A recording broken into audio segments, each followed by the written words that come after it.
Okay, so magkakaroon tayo ng parang fast track shortcut discussion tungkol sa Punnett square. So basic terms muna tayo. Allele, the one of the alternative gene. In short, ito yung pinagmamatch nating letters. Dominant allele, allele that is expressed if present in the genotype. In short, pag present ito or yung capital letter na tinatawag natin, siyang susundin natin na trait. Next, recessive allele.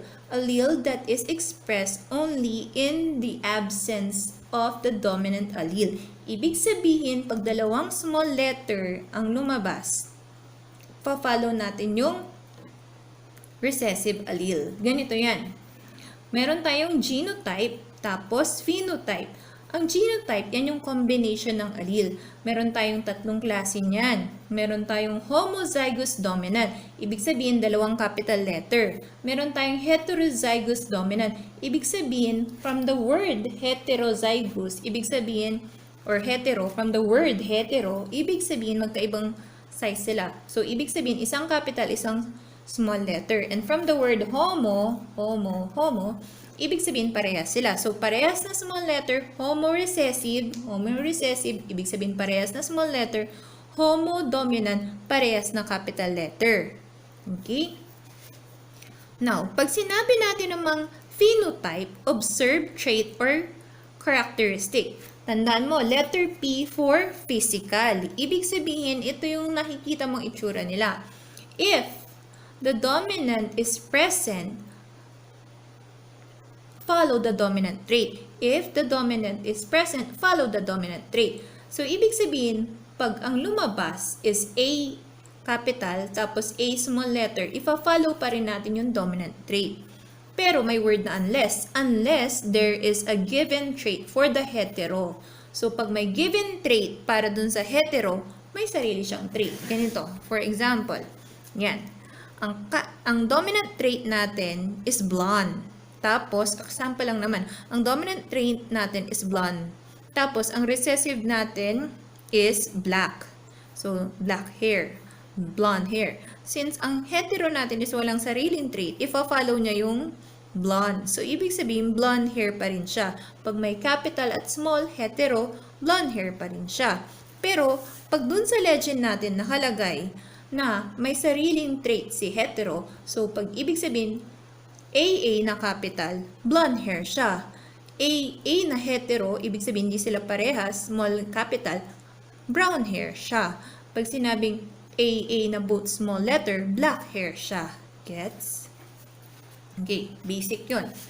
So, punta tayo sa Punnett square. Sa Punnett square, usually, tinatanong itong mga phenotype, genotype na to. And based dun sa observation ko sa mga tanong, ito yung usual na combination ng parent. Dalawang hetero, isang dominant, isang hetero, tapos isang recessive, or dominant, tapos isang recessive. Isang dominant, isang recessive, isang hetero, isang recessive, isang hetero, isang dominant, or dalawang hetero. Ganyan sila. So, paano natin ginagawa itong genotype-phenotype ratio na madalas tinatanong? Ganito siya. So, bibilangin natin. Ang genotype ratio natin, yung blue, is 1, tapos yung green is 2, tapos yung recessive natin is 1. So, ganyan siya. Clear? Pero pagdating sa phenotype natin, dahil ito yung appearance, ang lalabas dyan is 3:1. 3:1. Okay, so bigyan natin ng example. Ayan. For example, ang dominant trait natin is purple. Ang recessive trait natin is white. Ngayon, yan yung parent natin. Dalawang hetero. So, dalawang hetero yung parent natin. So, ito yung ratio same din. Pero paglabas na nung color niya, ganito siya. Okay? Ganyan siya, ang lalabas na ratio niya. So, parehas siya dito sa nakalagay sa table, pero with colors na. Okay? So, ibig sabihin, since dominant, hetero, recessive, Si hetero, ipapollow niya yung color ng dominant. So, ibig sabihin, di ba? Ayan. Magiging tatlong purple, isang white. Again, ang dominant natin is purple. Ang recessive natin is white. Hetero natin is purple rin kasi wala silang binigay na trait sa kanya. So, gets po ba na pag sinabi natin na ang ratio natin is 1:2:1 kasi po, yun yung appearance nila. 1, 2, 1. Gets po ba? 1, 2, 1. Pero pagdating sa phenotype ratio, ang magiging appearance natin is 3:1 kasi ipa-follow po ni hetero yung appearance ni dominant. Next po, pag ang parents natin is hetero tapos dominant, ganitong ano natin, dalawang dominant, dalawang hetero. Ang ratio ng genotype natin is 2:2. Pero pagdating sa phenotype natin, 4 po. Kasi po, ipa-follow po niya ni hetero yung color ng dominant. So, ibig sabihin, ganito po siya. At ang phenotype natin, purple po siya. Pa-follow niya po si dominant. Next po, pag ang parent naman natin is hetero at recessive, ganito ang ratio na naman natin. 2:2. Ibig sabihin, dalawa to, dalawa rin po ito. Pero, pagdating sa phenotype natin, 2:2 rin. Hindi siya parehas dito. Ibang tsura niya. Kasi po, si hetero, susundan niya si purple. Samantalang si recessive is may sariling siyang kulay. So, white ang kalalabasan niya. Okay po ba? Next po. Pag ang parent natin is dominant tapos recessive, lahat po na magiging anak nila is hetero. So, ibig sabihin, 4 na hetero, 4 na purple ang kalalabasan. Okay po ba? Paano naman po kung binigyan natin ng sariling trait si hetero? So, ang dominant trait natin, red. Ang recessive trait natin is white. Ang hetero naman natin is pink. So, ito po na ratio, magbabago po siya. Ito na ang susundan natin. Pag ganyan po, magiging parehas po ang phenotype at genotype ratio natin. Kasi may sariling identity na si hetero based dun sa legend. So, basahin po natin mabuti dapat yung instruction. Kung nagbigay sila ng sariling karakteristik ni hetero, magbabago po. Okay? Magkakaroon siya ng sariling trait. Pero parang mas madali ito kasi nga, parang kung ano yung phenotype mo, yun din yung genotype mo. So, ganito. So, 1:2:1. Ganon din ang phenotype mo. 1:2:1. Red, pink, white. Tapos, ito rin po. 2:2. Pag ang parents mo is hetero tapos dominant, 2:2. 2:2 rin po yung lalabas na phenotype mo. So, mas madali ito pag titingnan nyo. Tama? Kasi, parehas yung itsura ng phenotype. Kasi nga, binigyan nila ng sariling identity or sariling trait yung hetero natin. Pero, kung wala siyang sariling trait, babalik tayo dito. Okay po ba? Next. Gawin naman natin siyang fraction. Punnett square. Pag ginawa naman natin siya fraction, ito yung mga probability, usually ganyan yan. Okay. Ang dominant natin is 1/4, ang hetero natin is 2/4, ang recessive natin is 1/4. Pag ang both parents natin is hetero. Pag ang parents naman natin is hetero and dominant, 2/4, 2/4. Pag ang parents naman natin is hetero and recessive, 2/4, 2/4 din po. Tapos pag dominant and dominant and recessive, 4/4 po siya. Clear po ba? Ngayon, ito yung tanong natin. Ito po yung tanong natin. Naniniwala kasi ako na basta natandaan mo lang to 1, 2, 3, 4 square na yan.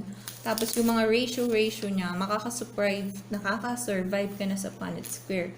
So, ganito yan. Ang legend natin, ang dominant trait natin is blonde hair. Ang recessive natin is black hair. Example lang naman po ito, okay? Assumingly, ganyan po yung trait na sinabi. Tapos, yung mom natin is heterozygous blonde hair. Pag sinabing heterozygous blonde hair yung mom natin, ang appearance niya is A. Capital, small letter kasi hetero nga siya. Tapos, homozygous recessive, so dalawang small letter. Ngayon, ang tinatanong dito, ilan yung probability na magkakaroon siya ng child na black hair. In short, gusto nilang malaman kung magkakaroon sila ng child na AA, ang trait niya. So, paano natin magagawa yan? Ganito. I-identify natin using this square na 4. Asan po dyan yung hetero and recessive? Ito siya. Hetero and recessive siya. Tama? Ngayon, ilan yung chance na lalabas yung AA na to?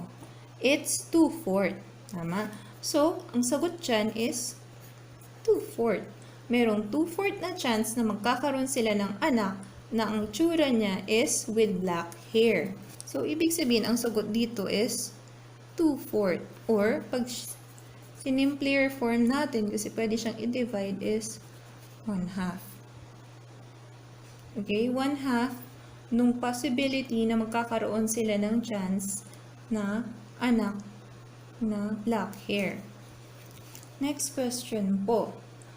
Dito, dalawang traits na. Usually, gagamitin dito 16 square, pero hindi natin gagamitin yung 16 square kasi tuturuan ko nga kayo ng shortcut. So, ang dominant trait natin is blonde hair. Ang recessive trait natin is black hair. Ang dominant trait natin na other one is blue eyes. Tapos, ang recessive natin is brown eyes. Now, ang nakalagay dito, the parent is heterozygous in both traits. Heterozygous in both traits. So, ibig sabihin, ang itsura ng parents natin is A, and B, X times A, B.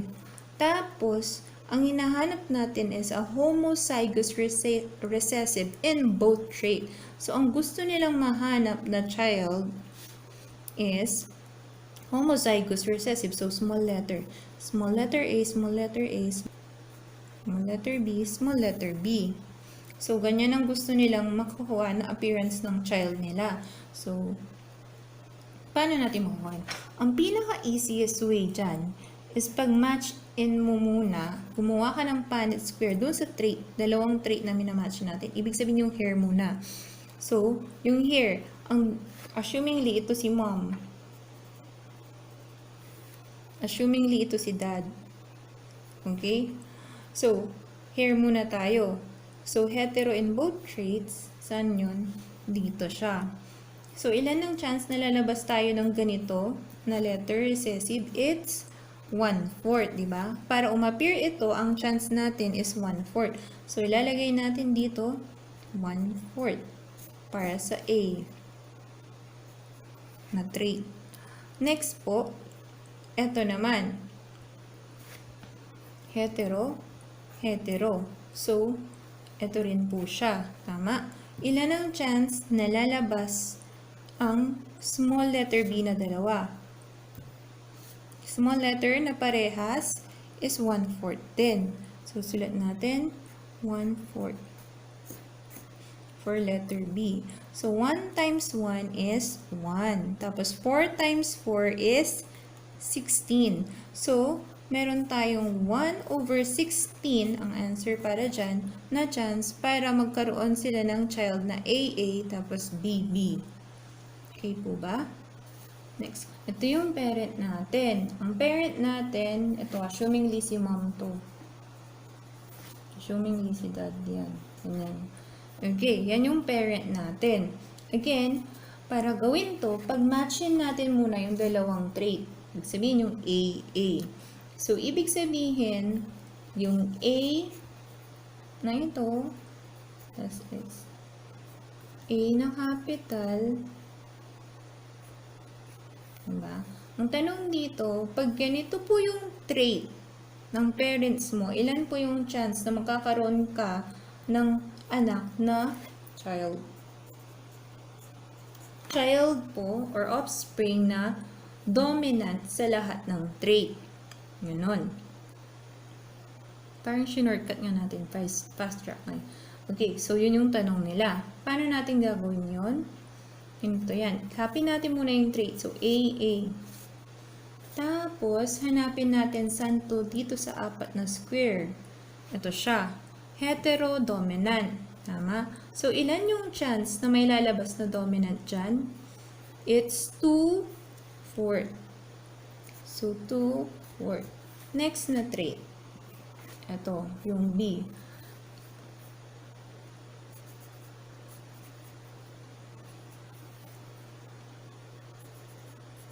Ilan yung chance na magkakaroon sila ng dominant na child?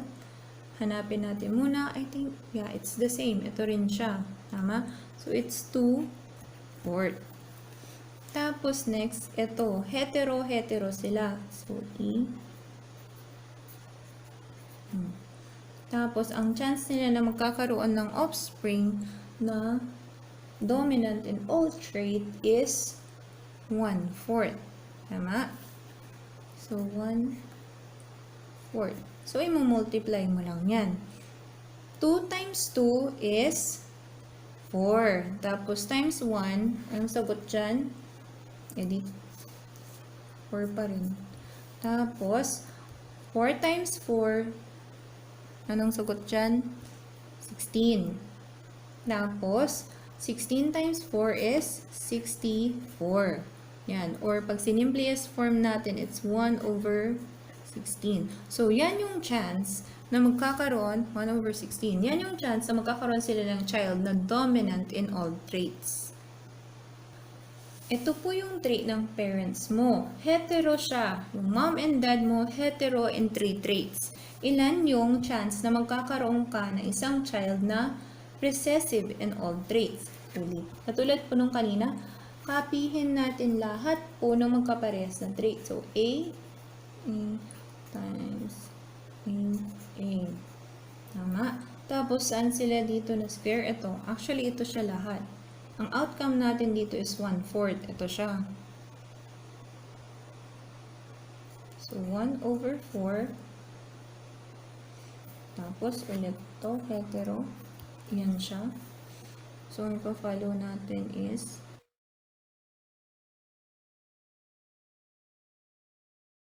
multiply yung 1 times 1 times 1, edi 1.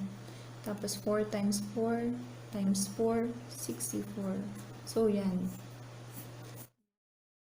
Magkakaroon ka ng child na recessive siya. So, as of now, ito muna ang madadiscuss ko sa inyo. Magkagawa pa ako ng videos about this topic in the few days po. Hope you like it. Thank you po.